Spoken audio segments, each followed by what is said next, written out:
There's a really interesting thought exercise. It says that if you are out walking and you're walking past a pond, some kind of body of water, and you're looking out and you see that there's a child who is struggling to swim, there's a kid who's drowning, that you will probably jump in to save that kid. Do you think that you would do that? Yeah, for sure you would. Maybe. Maybe you think, I'm not that strong of a swimmer. Kid looks like he or she is going to make it, and I'm running a little bit behind. I'm a little late for my meeting or whatever it is that I'm doing. Do you think you'd jump in and save them? Of course you would. Of course you would do that. You are a good person. You are a good person. So you would absolutely do that. But would you extend, here's kind of the point. Would you extend that courtesy, that helping hand to yourself? So many of us are drowning. I was drowning, kind of struggling, treading water, drowning for a good chunk of my 20s and into my early 30s. Life is hard.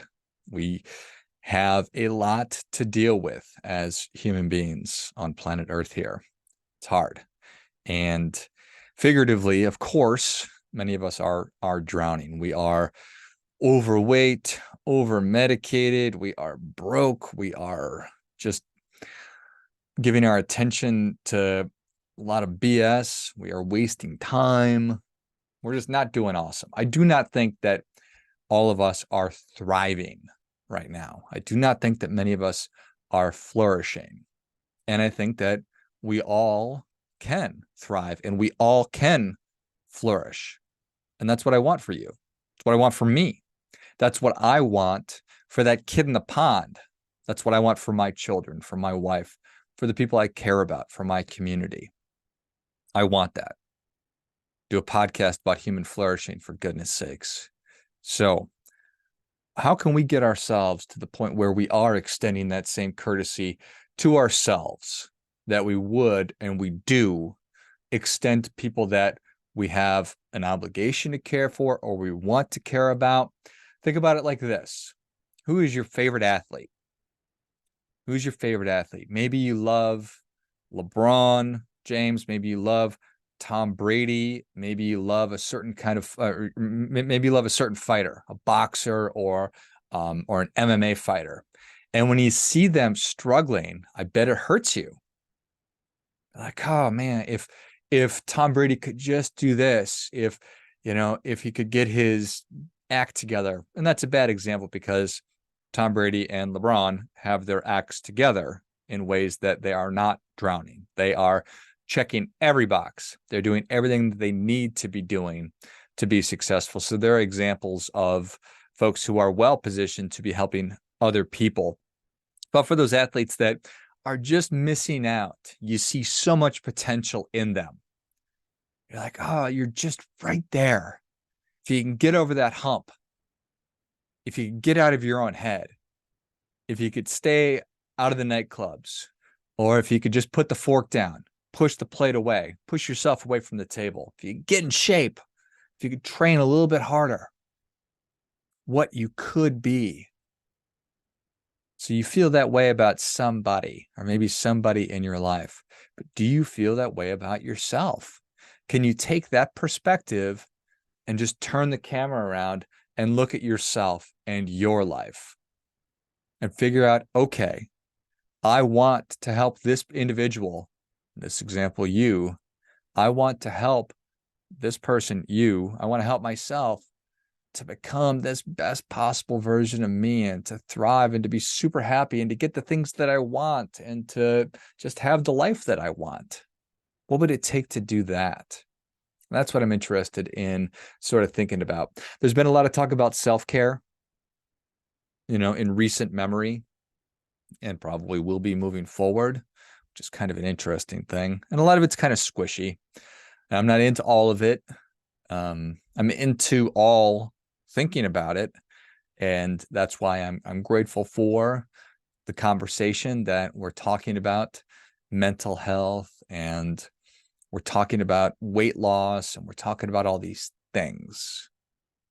So how it's actually delivered and what the context is and all that other stuff I think is really, really important, but it's just valuable to me that the conversation has started, and I'm grateful and glad that it has. So what I want to go through or talk with you about are getting our mind, our body, and our money right. What we need to, what you need to do, if anything at all, in those areas. And let's just go through this example that you pick yourself up and that you are the LeBron James of you, or you are the Tom Brady of you, meaning you're checking all the boxes. You're a goal and mission and purpose-driven human being that is executing and doing all the right things on a daily basis, which is amazing. Nice work. What would it take to get you to that point? And if you're there, or when you're there, how can you look to help other people who are drowning and who are struggling? I'm not trying to get you to go out and start willy-nilly helping people, because there's a lot of people out there that aren't interested in any help or being helped, but think that you get the idea. Think about the person that if this person were struggling, what lengths you would go to help them if you were in a position to do that. And then how can we do that for ourselves? How can we extend ourselves that same courtesy or that same help out of the water so you don't freaking drown? Thinking about it in the context again of what's between our ears, our bodies, and then our financial situation, our work. So when it comes to our minds, there's a lot going on here. The first thing that I want to sort of touch on is our self-talk, the way that the conversation that is internally going on with ourselves and the way that we are talking to ourselves. And this is something I'm so guilty of because I am vicious with myself in my self-talk. I am vicious, and I've been working to get better at it. It's not an easy thing because, I'm 44, so I've been having these kinds of conversations for about 44 years, give or take. How about you? How is your self-talk? How do you talk with yourself? Do you talk to yourself in a way that you would talk to the people that you really, truly care about and you want to help? Do we need to give ourselves some more grace? I know that I need to give myself a little bit more room to mess up because I do that all the time. All the time. We all do. But I do not need to kick my own ass with words or thoughts when I make the smallest little mistakes. So for me, my self-talk, I need to really improve upon that. The next thing is our attention. What are you giving your attention to? It's a very finite resource. It's a very valuable resource, which we've discovered that our data is worth a lot of money. And because it is worth a lot of money, it's valuable, companies want it. And companies want it all the time. So these devices that we have are weapons of mass destruction in the form of our cell phones, follow us around everywhere. We've got wearables and goggles and screens. We're spending 8+ hours a day looking at screens. So are you being a good steward of your attention and who you are giving it to? If your kid or your favorite person were looking at the things and paying attention to the things that you are, what would you say to them? Let's think about it from that perspective. Is what you're giving your attention to, is that really serving you?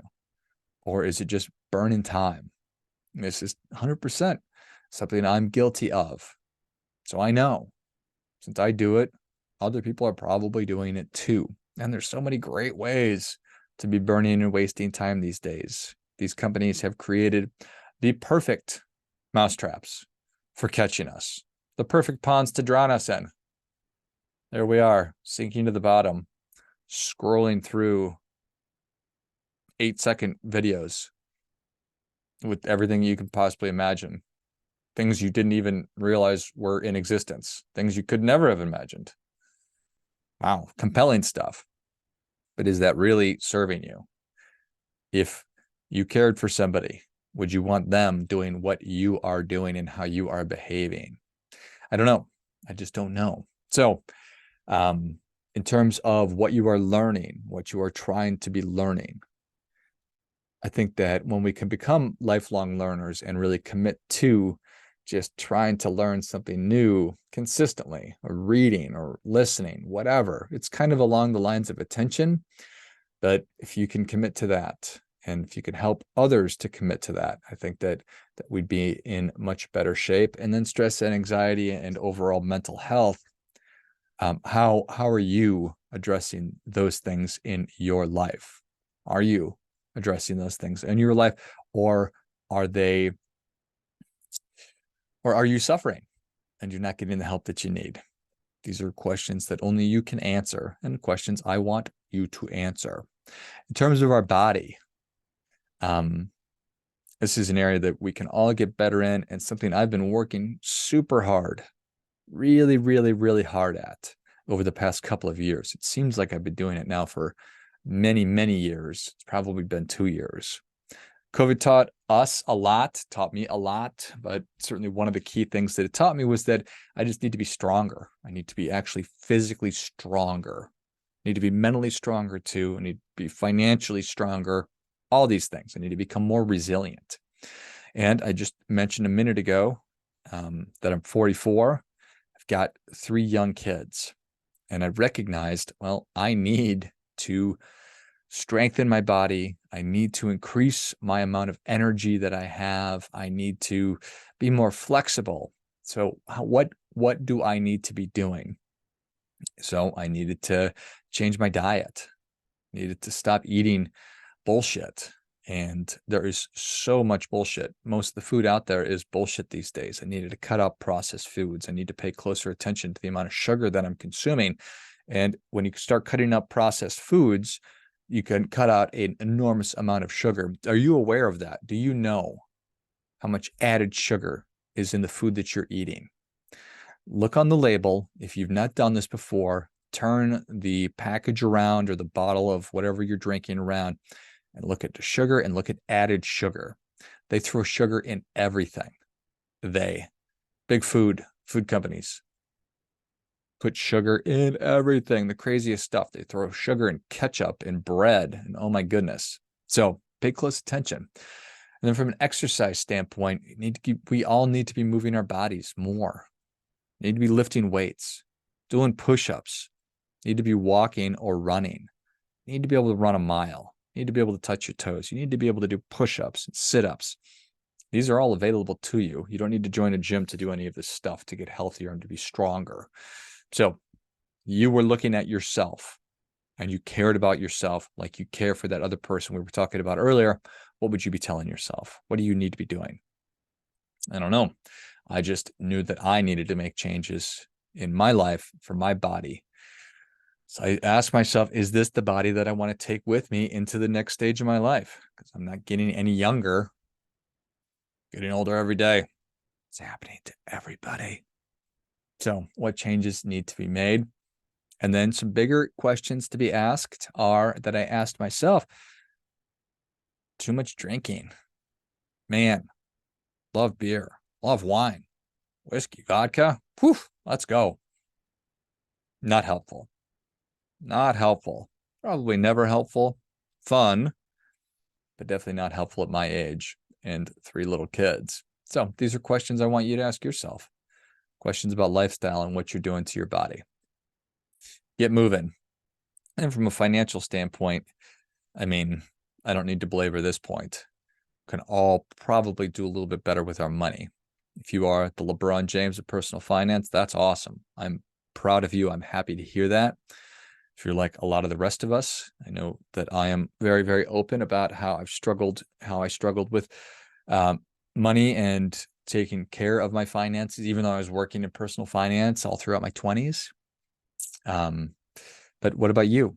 Too many of us are living paycheck to paycheck. We are, in fact, spending more money than we make, and we're going into credit card debt, which is the fucking worst. Credit card debt is the worst. It crushes us. It is the source of stress and anxiety. It is the source of trouble in relationships. It makes us less available to do the things that we want and to be present and to spend time with the loved ones or do whatever it is that we're interested in doing. And then your work. Also, so many of us are disengaged, or we're actively, we hate our jobs. We hate the companies that we work with. So if you were outside of yourself, if you were floating above yourself, looking down, said, okay, hey, here's what we need to do. We need to make some changes. We need to think about or get clear in what it is that we want, and then make a plan for getting there. So many of us are drowning. I was drowning. And we need to get ourselves to shore. We need to throw some floaties on, get some pool noodles, whatever it's going to take to sort of buoy ourselves so that we're not at risk of slipping below the water and dying. So that's what it's all about, is giving ourselves, extending ourselves the same courtesy that we would extend to someone that we really cared about. And that's what I want you to do for yourself. Treat yourself like you are somebody who is worth caring for, worth taking care of, worth saving from drowning. And I'm interested in helping you to do that however I can. Excited to have written my newest book called The Purpose Book. And a lot of it's really designed to help guide this conversation, talking about purpose, which is a little bit squishy, but a big conversation to have, talking about goals, talking about beliefs, and then talking about creating habits around doing all the things that matter in order to get the life that you want. What it's all about, knowing what matters, doing what matters, creating habits and routine around the completion of those things. And if you feel like you just need a jump start, check out the Strive Online Bootcamp. The whole idea is get your mind, body, and money right. It's a 2-week virtual bootcamp where you go through and you sort of detox and take a hard look at those 3 areas. I found that to be helpful as well, something that we all need every once in a while. It's a little bit of help from our friends, a little bit of a hand up, a little bit of kick in the butt, whatever it takes. All the things all at once to stop us from drowning. You're somebody who's worthy of the life that you want. You are deserving of a great life, a healthy, long, happy life, but you're not entitled to it. Work must be done. Thoughts must be thought. Thunk. Thoughts must be thunk. Actions must be taken. All these things. Things must be changed. But you're perfectly capable of doing everything that I just talked about, of going through the exploration of these things and making any changes that are necessary. You can do it. As always, do your part for doing your best.